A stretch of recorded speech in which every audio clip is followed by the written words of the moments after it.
Hi guys, welcome to Digital Tech Join. I hope everybody is doing good, and I really want to thank all the users who have liked and comments on my videos. I really appreciate. So in this video, we are going to learn about how to integrate SQL Server Reporting Service in ASP.NET MVC application. So there are two parts to this video. In the first part, we'll see how to create a report using Wizard, and then in the second part, we are going to deploy or consume that report created in ASP.NET MVC application. So now what we'll do is first understand what is SSRS, that is the short form of SQL Server Reporting Service. So basically in this video, it's extremely important video if you're working with enterprise or real world project, because SSRS is still heavily used in banking, insurance, retail and government applications. And the aim of this project, as I mentioned, is to show you how you can create a report in Visual Studio,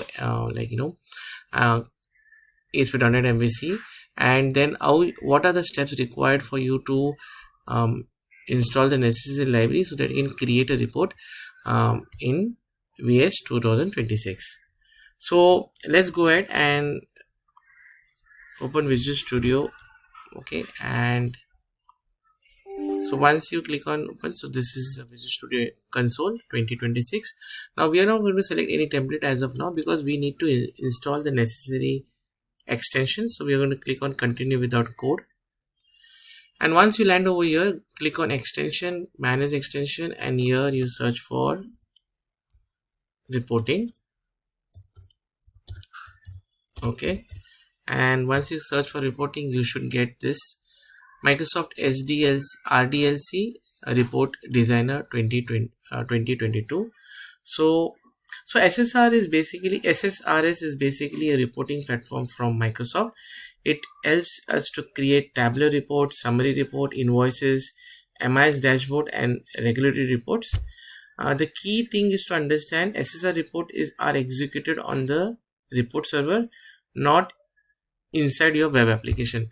So the process, as I mentioned, is first you will create the necessary install the necessary extension, as you can see it over here, and then consume this report that we develop over here in your ASP.NET MVC application.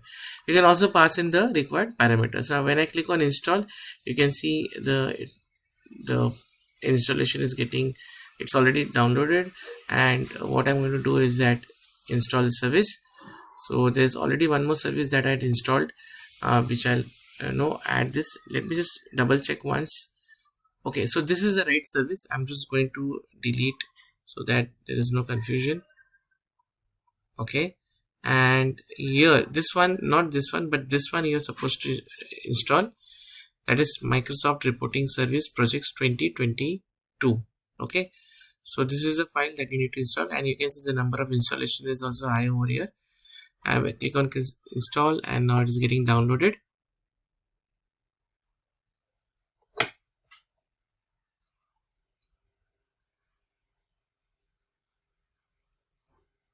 So 96 MB. Now clicked on install.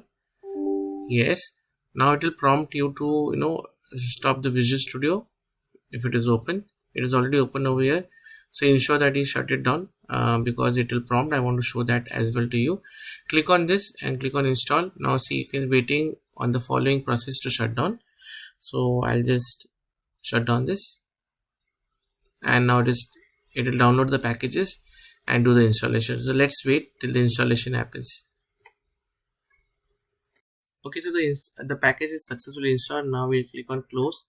Now we'll open Visual Studio and we'll select reporting template. Now you can see once the extension is installed, you should be able to select the template as reporting. So I click on new project, and here I'll click search for report, and here you can see report server wizard. Let's select this.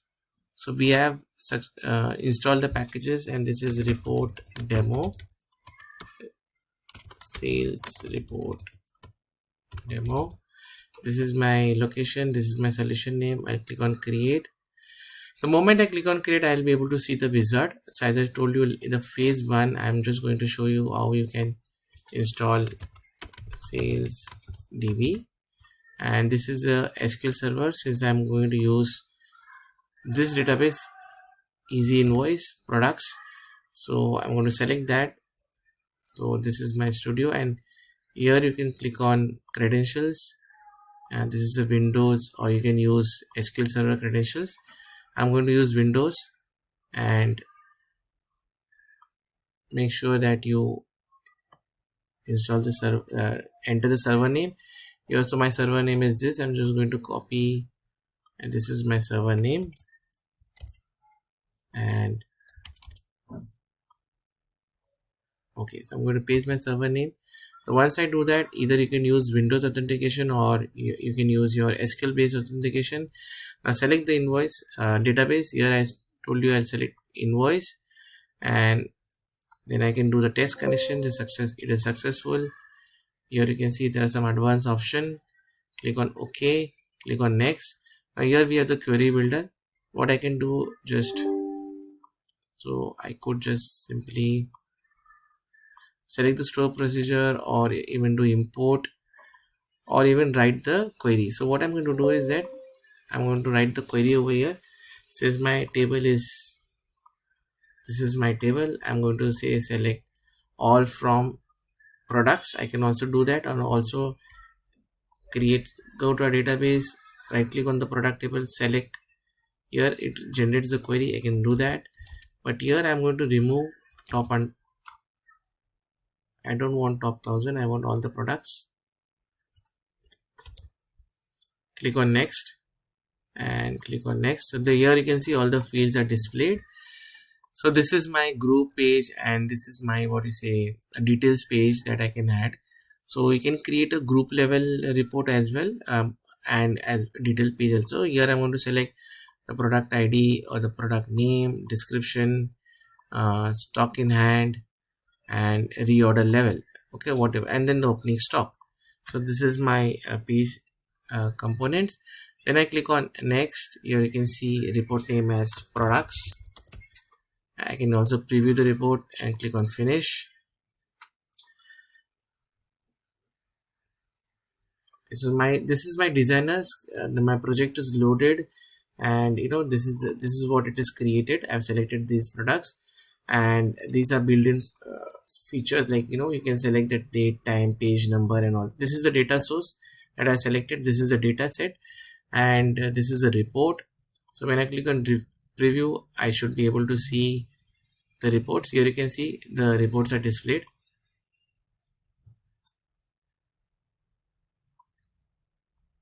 Okay, so this is a page formatting issue which we'll sort it out later in our videos, but just the idea was to show you this is a report that we generated. This is the design time. You can modify your reports as well. So here you can change the report. You can just simply say products report, something like that, and this is a product ID. So here you can change. So this is your product ID. So I can also have something called have the display like that, product ID and product name. I can also make the alignments over here. I can also change the font, and then obviously then this is my product description. Then stock in hand. So I can have stock in hand, reorder level, side by side. Here I can also set the reporting format. So this is very raw, but the idea is just to show you how you can use the reporting tools in Visual Studio. We will definitely create a very professional report, and then show you how you can do that dynamically. This is just to showcase how you can use the extension to integrate reporting. Okay, so this is the details page. Now again I review it. So you can see I have changed the formatting, which you can see it over here. I can also add the labels. So just in case, just to make it look good, I can simply say insert text box, and I can say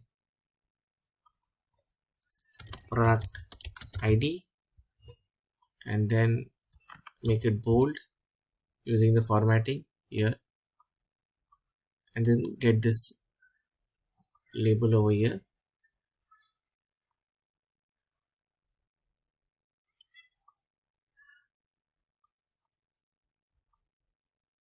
I can also copy paste and then make it as name.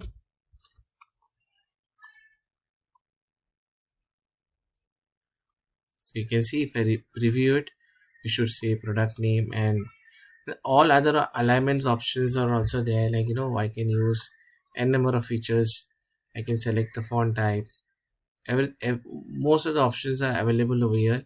You can also change the color, and all various options are there which will explore it.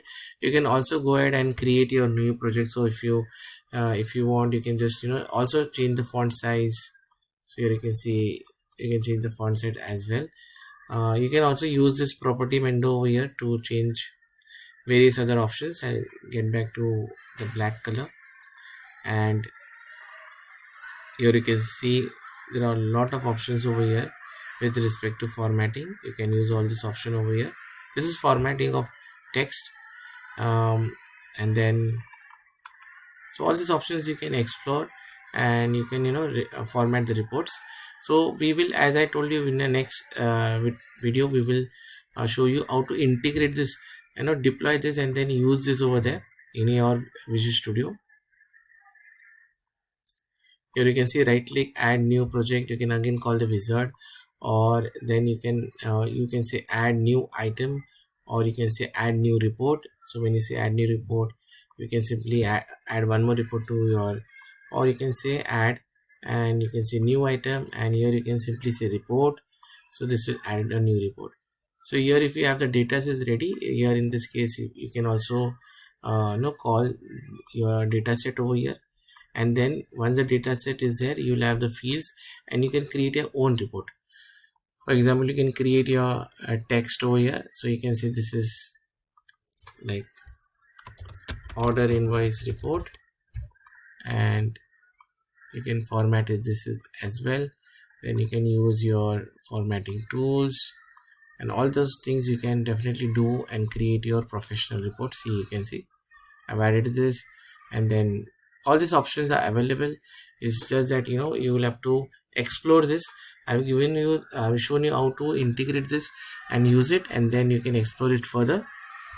So once we have the reports in place and all the required reports, we can also right click and build and rebuild the application. And we should, after the reports are done, we should deploy it. So now here the deployment will not happen because I have not installed the SQL reporting service. So in a nutshell, in this video, as I told you, this requires your reporting service to be installed, which will do it. So what we're going to do is that in our next video, we will going to install the reporting service. So if you go right click and go to the property, you can say target URL. This is the target URL which will install it once you have the reporting service installed. So SSRS engine, reporting engine needs to be installed, and you can also see that over here when you go to services.mss, once it is installed, it will be displayed over here as SQL Server Reporting Service, and you have to ensure it is running. So now, as the scope of the tutorial, I've shown you what extension needs to be installed and how do you create a report using Wizard. This was a part 1 of the developing report in SQL Server Reporting Service using Visual Studio 2026. In part 2, we will create one professional report with all the formattings. We'll deploy it, and then we'll consume that in your ASP.NET MVC application.